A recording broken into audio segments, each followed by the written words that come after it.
Vamos a comenzar ahora hablando del proceso embriológico llamado segmentación.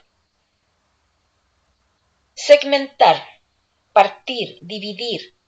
Ya, una vez que se ha formado el cigoto, acá lo tenemos, esta imagen es muy bonita, en general yo la suelo utilizar porque representa muy bien lo que hemos visto hasta el momento. Fíjense,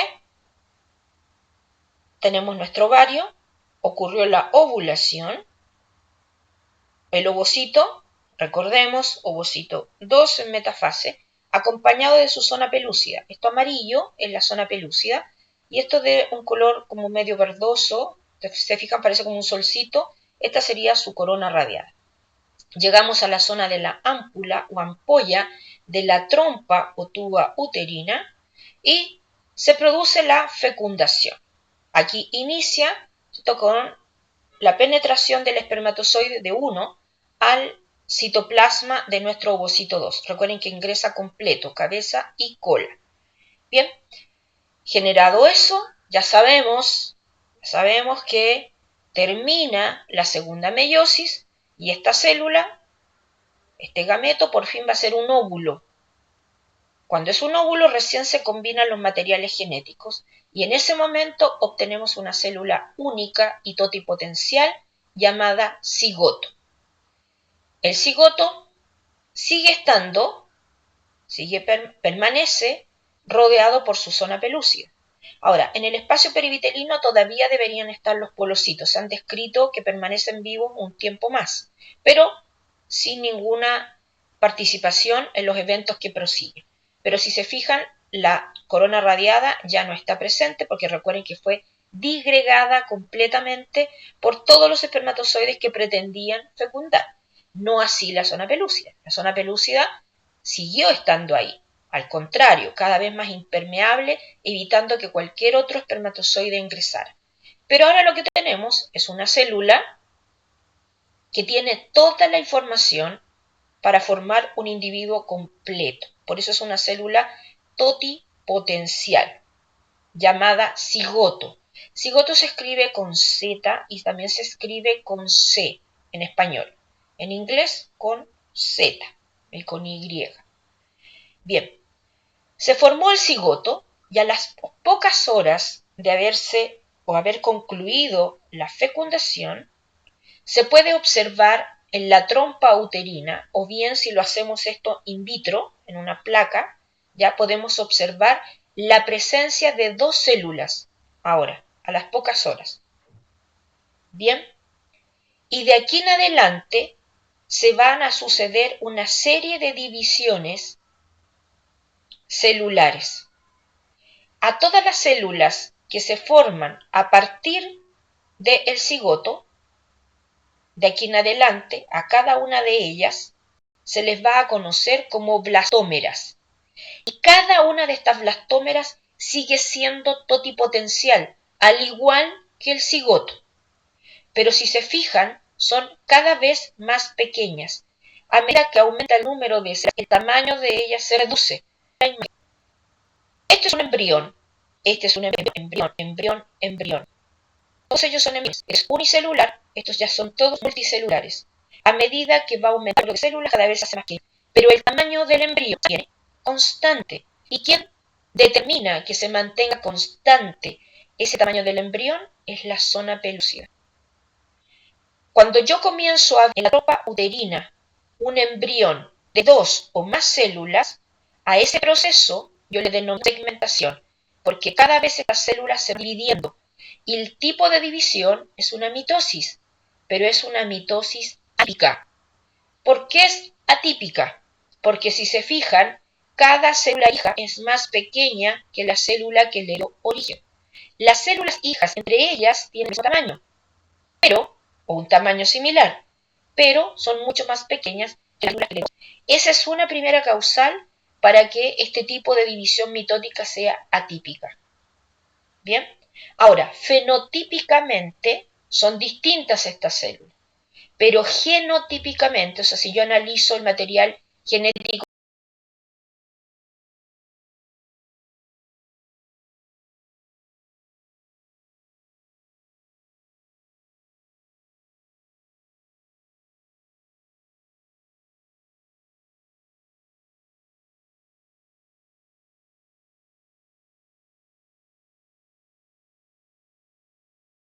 contenido en esta y en esta, ambas son diploides. Por eso son mitosis. Recuerden que los objetivos de las mitosis es aumentar el número de células, manteniendo la diploidía. Aquí no tenemos haploidía. Eso solamente ocurre para que se forme un gameto. Pero en una mitosis, las células hijas son idénticas entre ellas e idénticas a la célula que le dio origen. Y esto no ocurre acá. Fenotípicamente, estas células hijas son distintas. Bien, entonces, tenemos que en estos embriones incipientes, cada vez hay más células, pero esas células son de menor tamaño. Pero cada una de estas células, llamada blastómera, es tan totipotencial como el cigoto. Si yo artificialmente separo estas dos células y conservo la zona pelúcida para cada una de ellas, la zona pelúcida se va a regenerar y yo podría tener en paralelo dos gestaciones en el mismo sitio. O sea, yo puedo generar artificiosamente gemelos idénticos. Aquí tendría cuatrillizos idénticos si yo separo a cada una de estas células. Aquí tendría octillizos idénticos si yo las separo. Y eso se puede hacer in vitro. En la naturaleza es sabia. ¿Ya? Naturalmente existen los gemelos. Ustedes han escuchado hablar de los gemelos. Han escuchado hablar de trillizos, quintillizos. Pero normalmente, ya de trillizos en adelante, no son productos de una sola fecundación. Son productos de múltiples fecundaciones.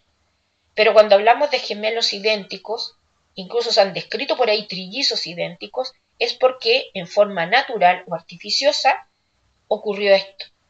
Estas blastómeras fueron separadas tempranamente, o sea, cuando ya estaban en la trompa o tubo uterina, se puede haber producido la separación de ellas por distintas causales. Recuerden ustedes que muchas mamás en este momento no tienen idea de que están embarazadas. Y por lo tanto, muchos fármacos podrían provocar la disgregación parcial de la zona pelúcida y permitir que estas blastómeras, que deben mantenerse juntas, se separen. Y si se llegan a separar en este momento, vamos a tener dos individuos que se van a formar paralelamente en el mismo sitio. Entonces, en vez de tener esta trayectoria, voy a tener doble. Todo esto va a estar reproducido en el mismo sitio. Y por lo tanto, cuando llegue a obtener este embrión, no voy a tener uno solo de este, voy a tener más. Y van a ser idénticos. ¿Ya? En este caso. Ahora, ¿qué ocurre cuando hay mellizos? En donde los individuos tienen el mismo tiempo de desarrollo, pero incluso pueden ser de sexo distinto. Ahí el caso es diferente. ¿Qué ocurrió ahí? Múltiple ovulación. Puede que de este ovario hayan sido dos ovocitos. O tal vez de ambos ovarios fueron expulsados más de un ovocito a la vez. Y como tengo tantos espermatozoides, muchos espermatozoides, cada uno de ellos fecundó a un ovocito diferente. Por lo tanto, los individuos que se gestan ahí pueden ser de color de piel, de color de pelo, de sexo diferente. Pero aquí estamos hablando de que tenemos un grupo de células totipotenciales producto de una sola fecundación que podrían haber sido separados por alguna razón, en forma natural o en forma artificiosa. ¿Y qué voy a obtener? Individuos con características genéticas idénticas y que por lo tanto se van a desarrollar al mismo tiempo. Bien, esto se hace con animalitos. Se hace. ¿Quién nos dice que no se puede hacer con un humano? Perfectamente. ¿Ya? Se puede hacer. Sobre todo existiendo la fecundación in vitro. Se pueden hacer estas manipulaciones. En fecundaciones normales y naturales, por supuesto que solamente la naturaleza dirá si podría aparecer una gestación de gemelos idénticos o trillizos idénticos, que es lo máximo que se sabe que pueden ser idénticos y en forma natural.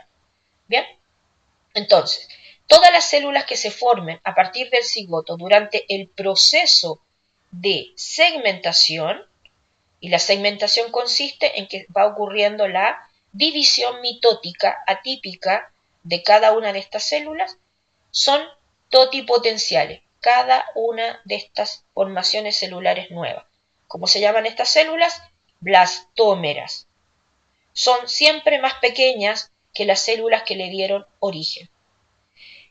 esquema es muy bonito, pero tiene errores, ya que si nosotros queremos representar realmente cómo es la segmentación humana y en realidad de todos los mamíferos, aquí hay errores. Es muy bonito visualmente, por eso la elijo. Es muy clara en muchas cosas, pero hay errores. ¿Y cuáles son los errores? Primer error. La primera segmentación, o sea, la primera división durante la segmentación, nos da origen efectivamente a dos blastómeras, pero las blastómeras son asimétricas. Aquí se ven exactamente iguales. No lo son. Las primeras blastómeras que se forman en todos los mamíferos, incluyéndonos a nosotros, son desiguales. Siempre una de ellas es un poquito más grande que la otra. Por eso hay una asimetría. Y de aquí en adelante esa asimetría, leve por cierto, se mantiene. ¿Qué significa? Que aquí, en esta siguiente división, las blastómeras no todas van a ser del mismo tamaño. Siempre va a haber unas más grandecitas que las otras. Y hay otro error que está representado en esta imagen. Nos da la sensación de que las divisiones van ocurriendo de dos en dos, o sea que fueran dicotómicas, pero no es así, porque hay una diferencia en el tiempo, en el lapso de tiempo en que ocurren las divisiones mitóticas atípicas acá. Primero, recuerden ustedes que teníamos dos blastómeras de distinto tamaño. Bueno, ¿cuál de ellas comienza la siguiente división mitótica, perdón? Es la más grande. Si esta hubiese sido la blastómera de mayor tamaño, ella comienza un nuevo ciclo divisorio primero que esta. Pero esta no es que espere que termine esta, sino que mientras está avanzando esta división mitótica, ella también la inicia. Entonces, puedo tener estadios o puedo tener embriones que tienen, por ejemplo, 3 blastómeras. Pero rápidamente la que está más atrasada en su proceso divisorio va a completar esa división y por lo tanto voy a tener 4 blastómeras. Pero algunas de estas, las que sean de mayor tamaño, van a iniciar una siguiente división mitótica más rápido que las más pequeñas. Pero puedo tener etapas en donde voy a tener 5 blastómeras. Entonces, si se fijan acá, erróneamente nos hace pensar que las divisiones son dicotómicas, que van ocurriendo de dos en dos en forma sincrónica, y no es así. ¿Ya? Entonces, este proceso de segmentación es asimétrico. Efectivamente, producto de cada división se van generando, a partir de una célula se generan dos. ¿Cómo le llamamos a esas células? Blastómeras, y son totipotenciales igual que el cigoto. Pero esas blastómeras son asimétricas, ¿ya? Tienen diferencia de tamaño. Siempre va a haber una un poquito más grande que la otra. Y las divisiones celulares son asincrónicas, porque no comienza la siguiente división al mismo tiempo en ambas blastómeras. Siempre se inicia en la blastómera de mayor tamaño. Cuando ese proceso ya está avanzado, comienza el proceso divisorio de las otras. Por lo tanto, hay asimetría y hay asincronía en este proceso. Bien, ahora, este proceso también es bifásico.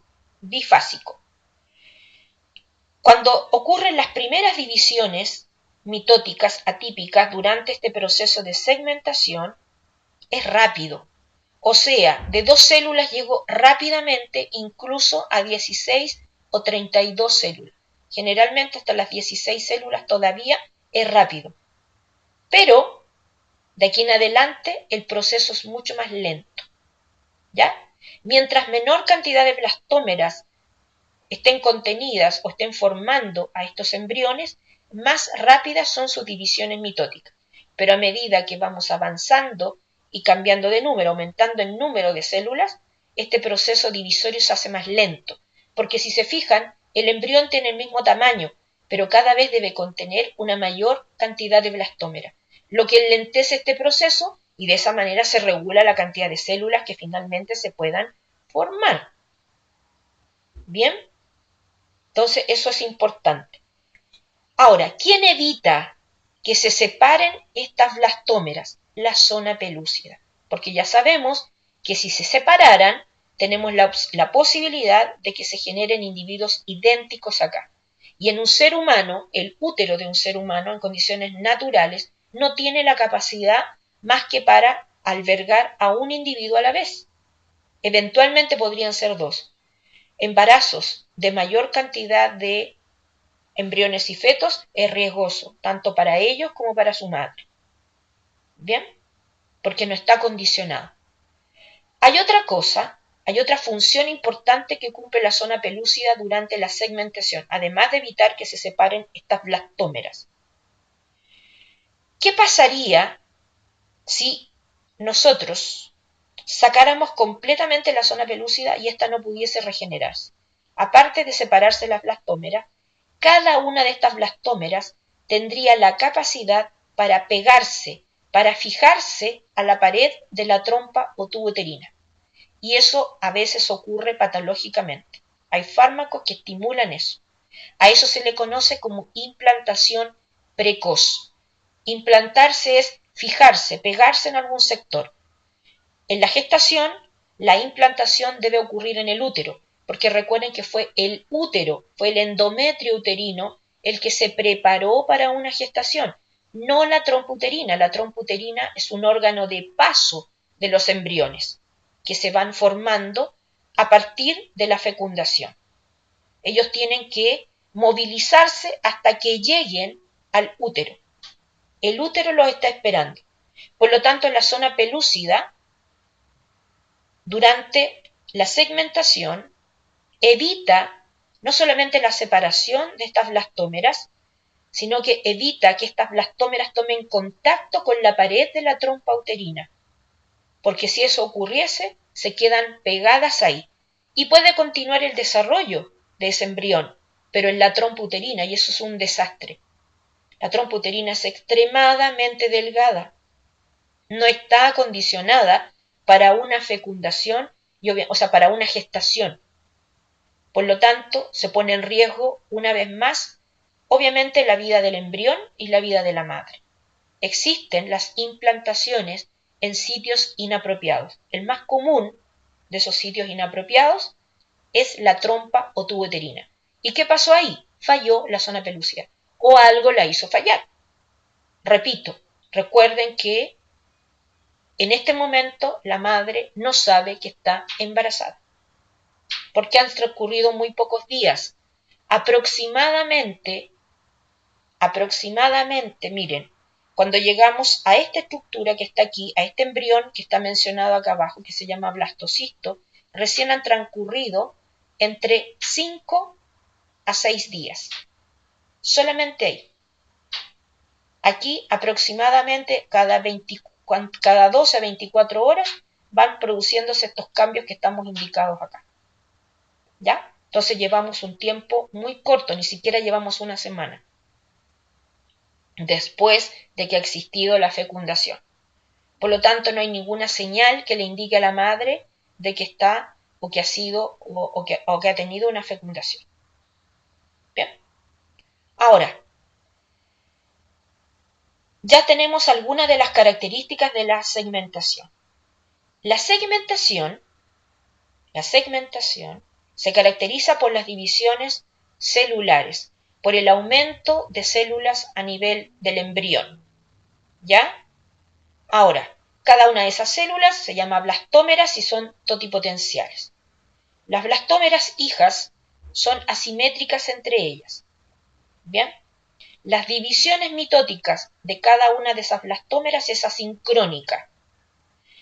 Las divisiones en general son bifásicas, porque las primeras divisiones son muy rápidas, pero luego se enlentece considerablemente este proceso.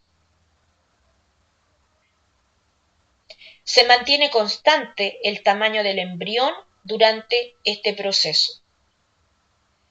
Todas las blastómeras se mantienen contenidas y eso es lo que determina que el tamaño del embrión se mantenga constante, es debido a la presencia de la zona pelúcida.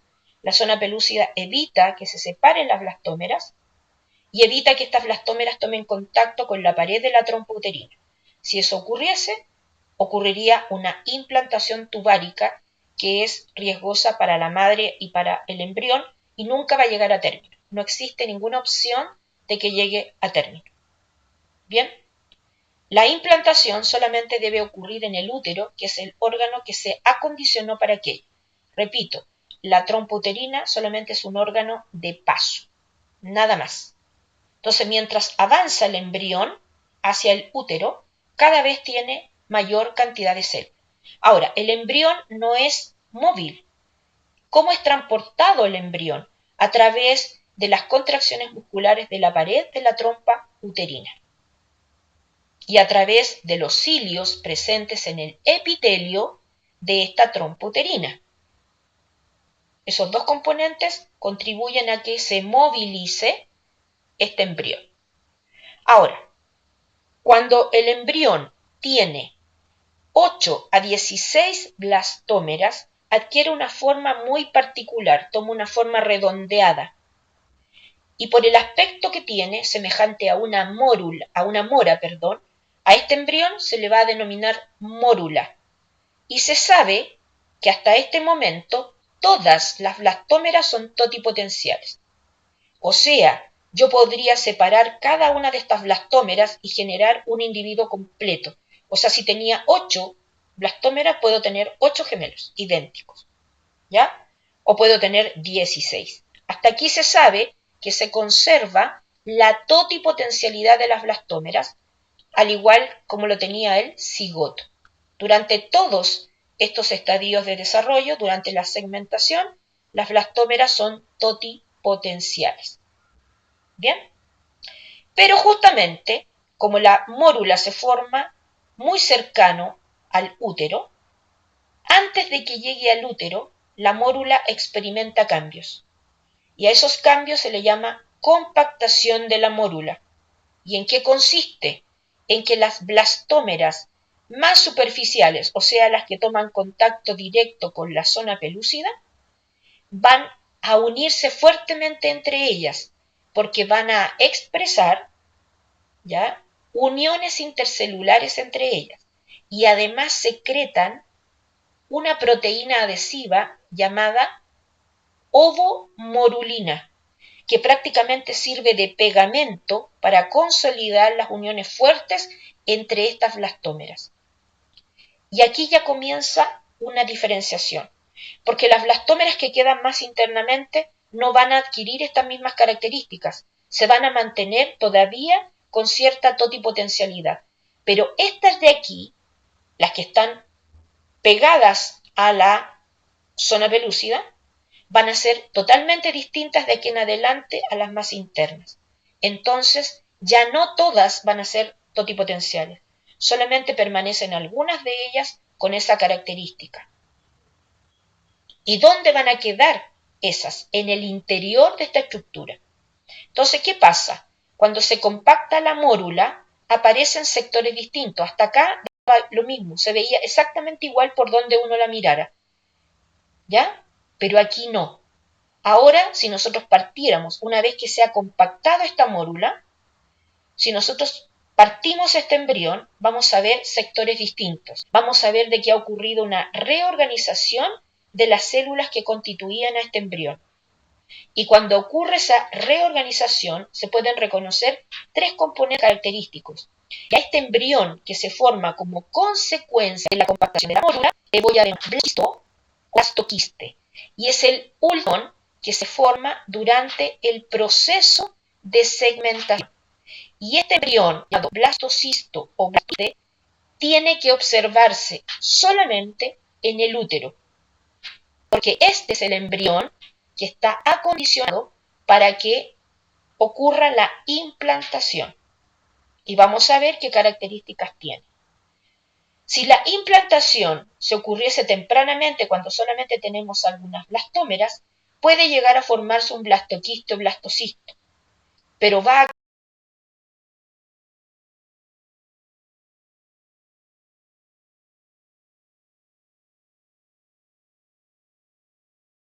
crecer de tal forma que va a romper a esta trompa uterina y no va a poder continuar el desarrollo, va a morir el embrión y lamentablemente esta zona es muy vascularizada, incluso podía fallecer la madre por ruptura de los vasos sanguíneos que irrigan tanto a la trompa y útero como al ovario, o sea, arteria, vena ovárica y uterina.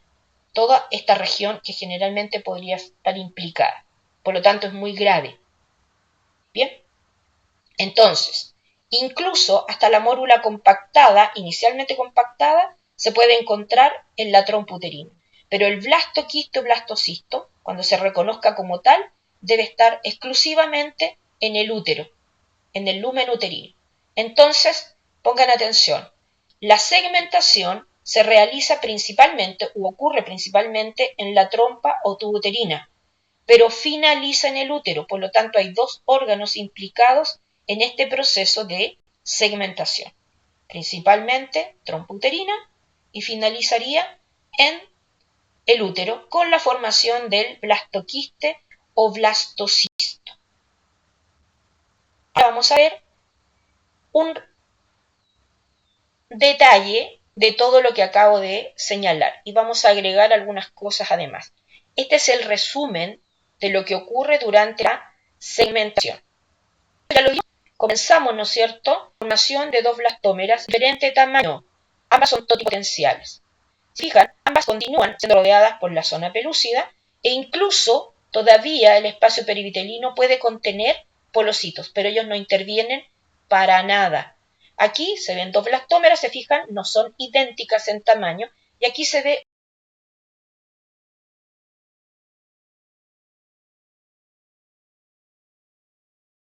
un polocito.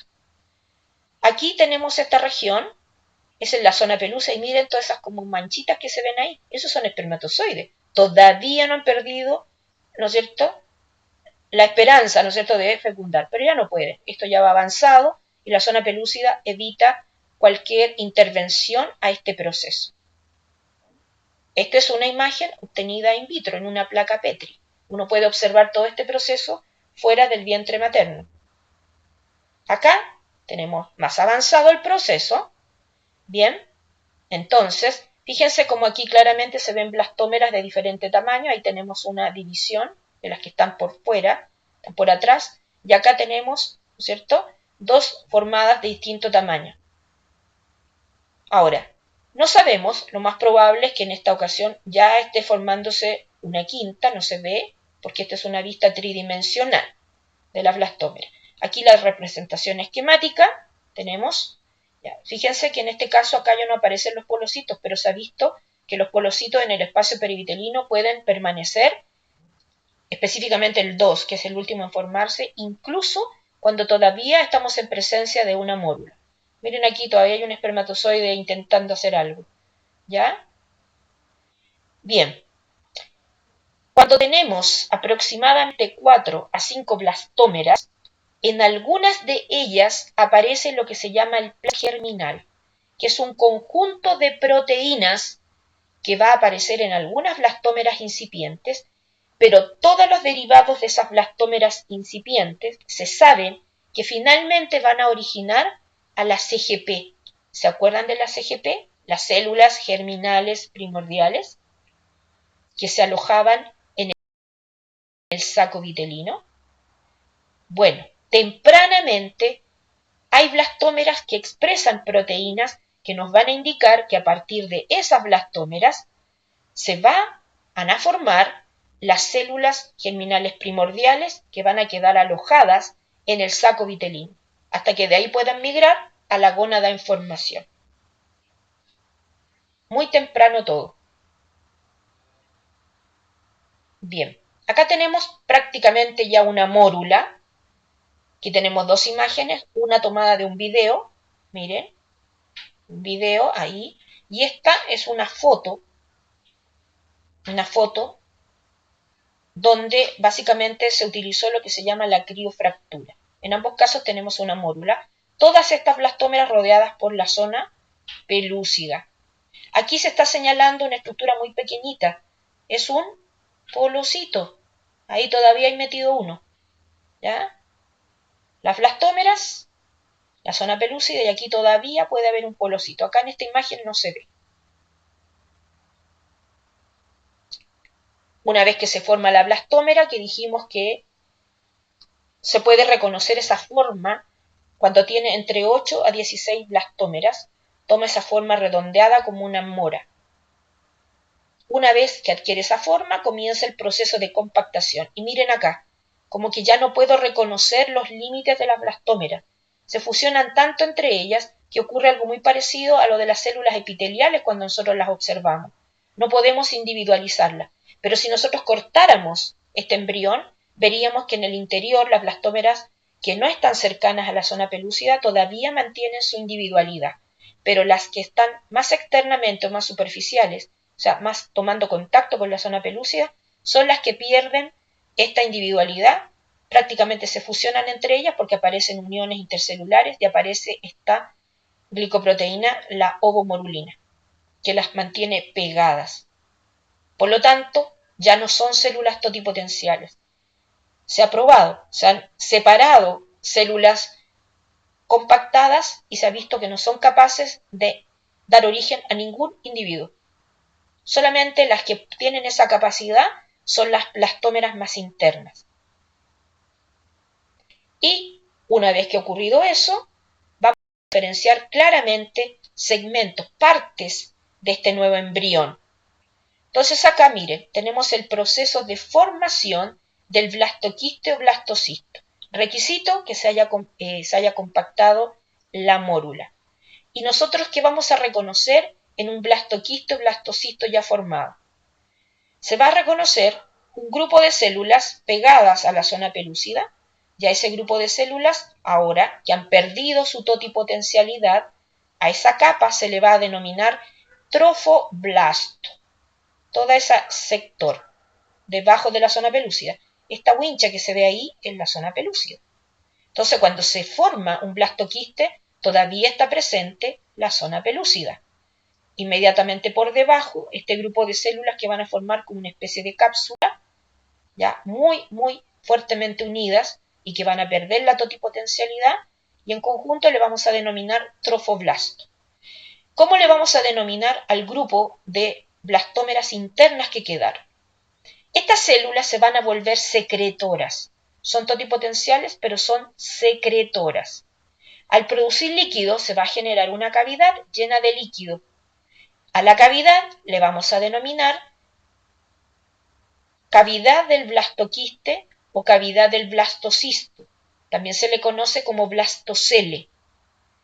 Y a este grupo de células, que son todavía totipotenciales, se le va a conocer como embrioblasto. Y fíjense que ahora tenemos un embrión polarizado, porque no se ve igual de este punto de vista ni acá. No como cuando veíamos la mórula, de donde ustedes la tomaran, se veía exactamente igual. Pero ahora tenemos polos. ¿Ya? Polos. Lo mismo, aquí estamos representando la formación del blastoquiste o blastocisto. La zona pelúcida, tenemos blastómeras, las que van a quedar más externamente son las que se van a consolidar entre ellas, se van a fusionar firmemente, perdiendo su identidad. En cambio, las más internas, todavía desorganizadas, fíjense de ahí, van a empezar a producir líquido que se va a acumular en el interior. ¿Ya? Entonces, ¿cómo va a quedar finalmente consolidado un blastoquiste o un blastocisto? Formado por un trofoblasto, que son estas blastómeras que ya perdieron su identidad. De hecho, ya no se habla de blastómeras en esta etapa, aquí, porque ya no son células totipotenciales. Trofoblasto, una cavidad llena de líquido, ¿cómo se le llama? O cavidad del blastoquiste o cavidad del blastocisto, y contiene líquido. Y este grupo de células, ahora fíjense que están en esta ubicación, todavía mantienen un grado de totipotencialidad, punto, sea el nombre, ya lo vamos a ir mencionando. Pero el embrioblasto es el nombre más fácil de reconocer, porque a partir de acá se va a formar el embrión. De aquí en adelante, solamente esta parte va a ser el embrión. Hasta la etapa de mórula, todo era el embrión.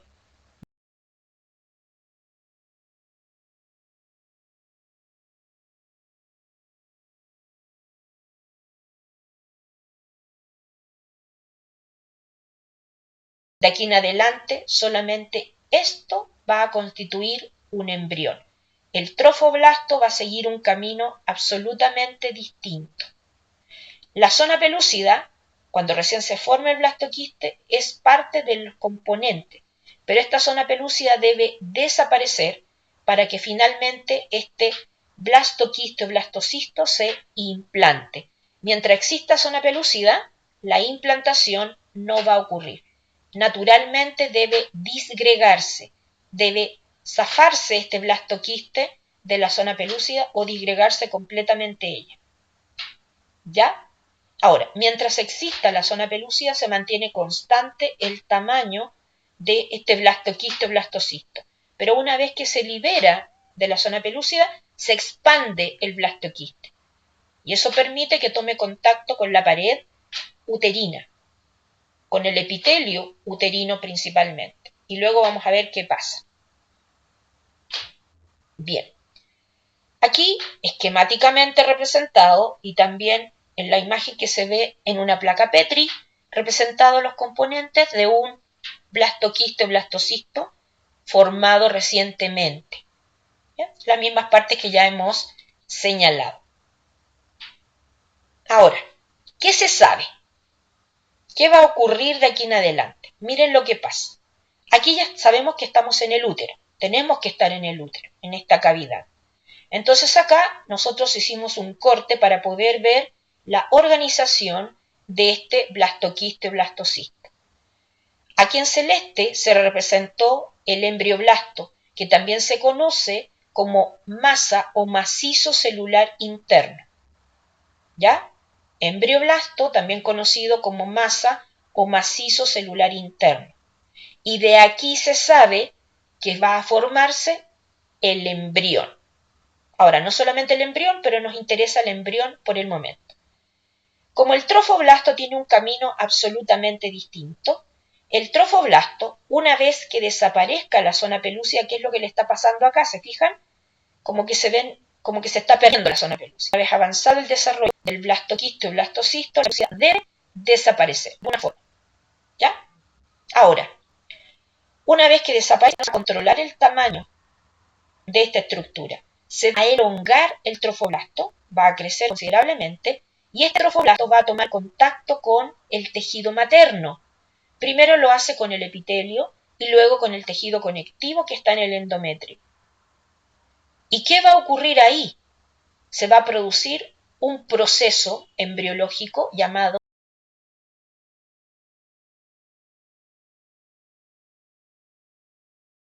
implantación. Y una vez que ha ocurrido la implantación, el trofoblasto, con los cambios que va a experimentar, que ya explicaremos, más el tejido materno van a formar la placenta. Por eso dice que a partir del trofoblasto se va a formar la placenta. ¿Y por qué habla de la placenta fetal? Podría haber dicho placenta embrionaria también. Porque la placenta tiene dos grandes componentes. Tiene una parte embriofetal, quien la aportó el trofoblasto, pero tiene una parte materna, que la aportó, ¿no es cierto?, el endometrio. Entonces, entre ambas forman lo que conocemos como la placenta. Entonces, estas células están tan diferenciadas que ninguna de ellas sería capaz de generar una estructura embrionaria, porque la placenta tiene su vida propia de aquí en adelante, tiene su desarrollo propio, totalmente separado de lo que va a ocurrir acá. Por eso yo en clases introductorias ya les dije, ya podría morir este embrión, pero el desarrollo de la placenta continuaría. Ahora, al revés no ocurre. Un embrión y un feto no pueden sobrevivir sin una placenta. Ahora, ¿qué pasa con la cavidad? A partir de los cambios derivados de la diferenciación de algunas células de embrioblasto, en esta cavidad, aquí se llama cavidad. Ya esa cavidad le vamos a denominar un nexo que se forma el llamado saco vitelino y una cavidad embrionaria llamada celoma. El término celoma significa cavidad embrionaria. Pero, ojo, que el embrión está aquí. Esta cavidad que se va a formar acá va a ser extraembrionaria. Entonces, derivado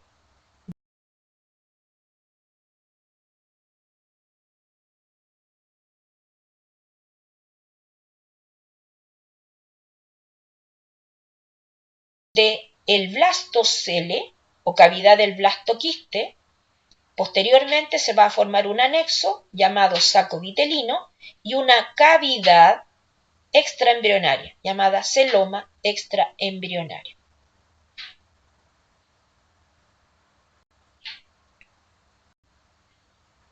Bien, durante la segmentación se pueden generar anomalías, o sea, ya tenemos malformaciones que se pueden generar durante la segmentación. Y la mayoría de las malformaciones que se generan durante la segmentación son compatibles con la vida. Por lo tanto, estos individuos pueden llegar a término. Aquí estamos representando una de las malformaciones, yo diría más llamativas de todas, porque ha sido presa de la publicidad. Fíjense acá, esto, son siameses. Los siameses son gemelos, o sea, ya tenemos una alteración, se produjo la formación de gemelos, pero gemelos que no van a tener una vida independiente. Están conectados. Se puede intentar quirúrgicamente separarlos. Ahora, pueden sobrevivir fuera del vientre materno unidos, dependiendo de los órganos que tengan en común. Podrían sobrevivir un tiempo, pero a medida que se van desarrollando puede que uno de ellos muera. Por eso es que siempre se busca la separación en medida de lo posible. Bien, ahora, generaron este tipo de alteraciones en la etapa o en el proceso, de segmentación. Entonces miren acá. Acá tenemos 3 ejemplos de lo que puede ocurrir si se separan, fíjense lo que dijimos delante, tempranamente las blastómeras. ¿Qué puede ocurrir? Si tempranamente se separan las blastómeras y ambas siguen vidas independientes, ¿qué podemos llegar a obtener? 2 blastoquistes o 2 blastocistos, pero todos provenientes de un mismo cigoto, producto de una misma fecundación. En este caso, genéticamente, esos individuos son completamente iguales. Ambos van a tener gestaciones en paralelas, pero voy a tener embriones completamente separados. Incluso cada uno va a tener su placenta. Recuerden que del trofoblasto se va a formar su placenta, obviamente cordón umbilical y todo. En general, estos gemelos no tienen ningún problema. Se desarrollan completamente normales cuando las separaciones son tempranas. Pero a veces hay alteraciones del desarrollo o de la formación de un blastoquiste o de un blastocisto. O sea, no se desarrolla completamente. ¿Qué significa? Que las blastómeras no se separaron tempranamente. Pero ¿cuándo ocurrió la alteración? Al momento de formarse el blastoquiste o blastocisto. Y miren lo que ocurrió aquí. Se formó un trofoblasto, tenemos una cavidad, pero miren lo que pasó. Ahora tenemos 2 embrioblastos, 2 grupos de células totipotenciales, pero completamente separados. ¿Y qué va a pasar finalmente? Voy a tener 2 embriones idénticos genéticamente, pero una sola placenta. Cada uno con su cordón umbilical, pero una sola placenta. Eso me podría generar algunos problemas. Puede que alguno de estos 2 embriones muera por falta de nutrición, porque puede que el otro consuma completamente todos los nutrientes y el oxígeno que lleguen a través de la placenta, y este otro se desarrolla en malas condiciones, por lo tanto va a morir tempranamente y puede ser momificado. ¿Ya? Puede que los 2 tengan escaso de desarrollo. Puede que haya incompatibilidad con la sangre materna, muchas veces se da eso. Bien, puede que no les pase nada, pero en general los individuos tienen un nacimiento más precoz, si es que de alguna manera, o porque muere uno de ellos, o porque ambos están retrasados en el desarrollo, sacarlos tempranamente. Por lo general, muere, ya porque están demasiado debilitados. Y tenemos este otro caso, extremo también. También puede llegar a la muerte, pero de sobrevivir se aprecia una alteración. Y este es el que tenemos acá como ejemplo clásico, los siameses. Entonces miren acá, ¿qué ocurrió? Algo muy parecido a lo que teníamos recién. Pero acá no tenemos 2 individuos completamente independientes. ¿Qué ocurrió? Vamos a tener una sola placenta,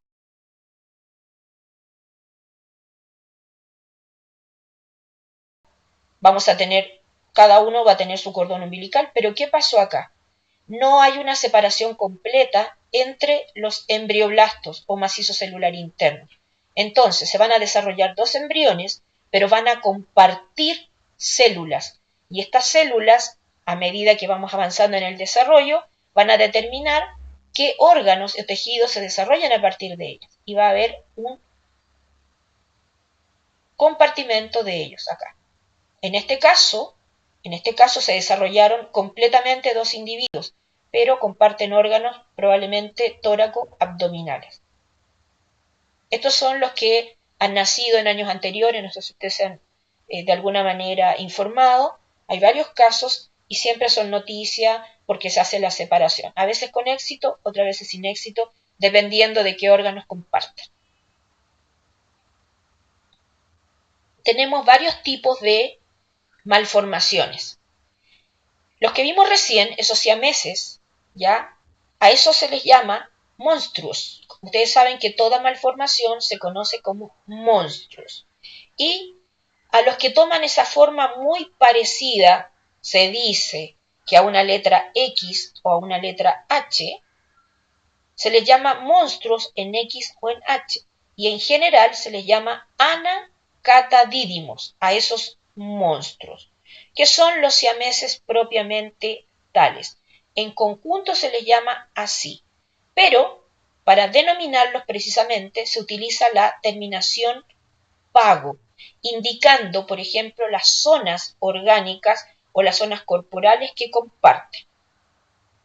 ¿Ya? En el caso anterior que teníamos acá, voy a devolverme, esto sería como género, como tipo de malformación, anacatadídimo, pero específicamente este sería un monstruo en H o en X, o también podríamos denominar que estos son un tóraco-pago, o también yo diría que específicamente es tóraco-abdomino-pago, porque están unidos por la región tóraco-abdominal. Eso se determina una vez que se hacen los análisis de rigor para ver efectivamente si comparten órganos de ambas cavidades. A veces solamente lo hacen a través del tórax, otras veces solamente a través del abdomen. Pero fíjense que es como una letra H aquí. Tienen un punto de inflexión. Y como tienen un solo punto de unión y es como en el centro, se dice que tienen forma de X o forma de letra H. ¿Ya? Ahora, estos niños tienen probabilidades de sobrevivir. ¿Ya? Todo depende de lo que está acá. Quirúrgicamente sería posible intentar una corrección y salvarlos. Ese es el caso más común. Pero también tenemos lo siguiente. Existen los catadídimos, monstruos en I. ¿Qué significa? En este caso ya se utiliza la terminología dídimo, que son las comparten. Este es el típico caso de un individuo de dos cabezas, podríamos decir. Entonces, un cuerpo y se separan las cabezas. Esta es la forma de Y. La separación comienza ya hacia la región del tóraco o la región cefálica.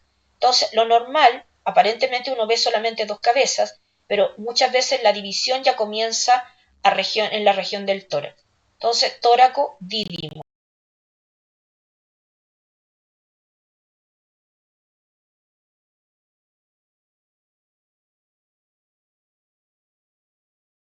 Comparten el resto del cuerpo, pero la separación ya se produce desde el tórax hacia arriba. ¿Ya?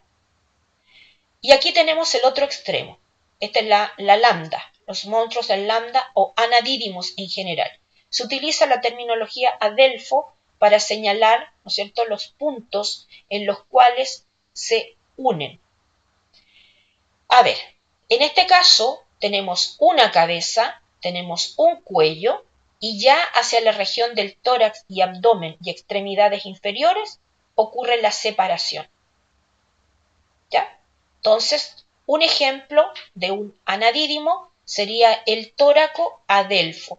Significa que tenía dos individuos que tenían una cabeza, un cuerpo, pero ya a nivel del tórax se notaba un ensanchamiento, para allá en la región del abdomen están separados y las extremidades inferiores completamente separadas. cero posibilidad de que sobrevivan. No existe la posibilidad de sobrevivencia en este caso. De hecho, generalmente nacen muertos. Los catadídimos, monstruos en I, se ha visto que hay casos documentados en animales y también hay un único caso documentado en un ser humano de hay sobrevivencia. Bien, por supuesto que hay consecuencias porque como no todos logran sobrevivir, pero aquí existe la posibilidad. Ahora, imposible hacer una cirugía. Es imposible. Aquí, los anacatadimos, sí es posible hacer cirugía, el resultado de ellos de prometido. Y aquí, ejemplos. Miren, aquí tenemos todos los que dicen pago, pigopago, toracopago,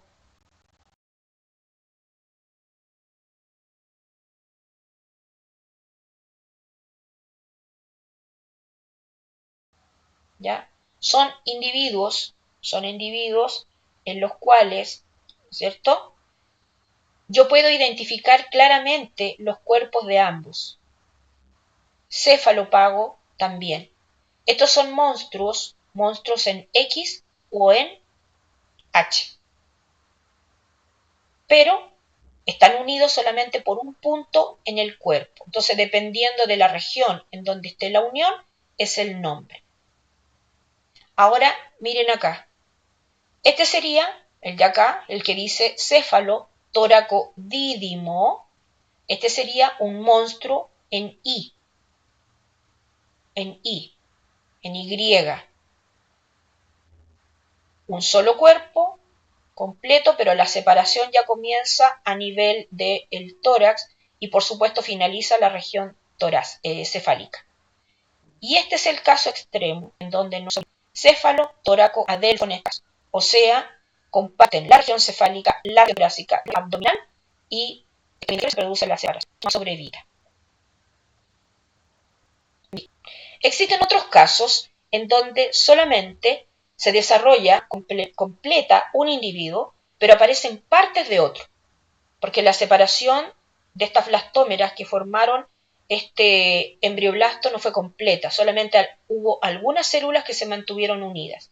Entonces, cuando hablamos de parásito, ¿ya? Cuando se desarrolla alguna parte de otro individuo, del gemelo que no se desarrolló completo, por ejemplo,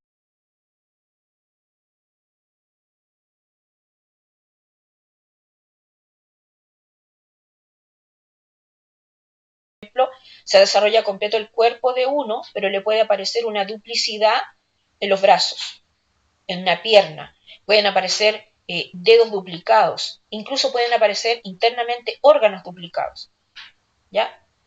El corangiopago es un extremo también.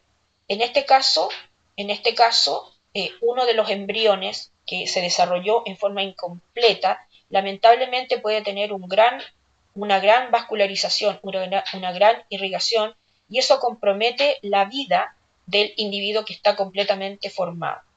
Los endócimos son masitas tumorales de origen embrionario que quedan en el interior de nuestro cuerpo y muchas veces permanecen sin crecer durante toda la vida y nadie los detecta porque son grupos celulares nada más. Pero en algún momento de la vida se ha visto que personas, incluso de sobre 60 años, van a consultar por dolores abdominales sobre todo, o abdominopélvicos, y de repente aparece una masa en la ecografía, tumor. Se extrae ese tumor, se analiza, se hace la biopsia correspondiente y se observa que son pequeños sacos que contienen algunos tejidos desarrollados de un humano. Entonces, básicamente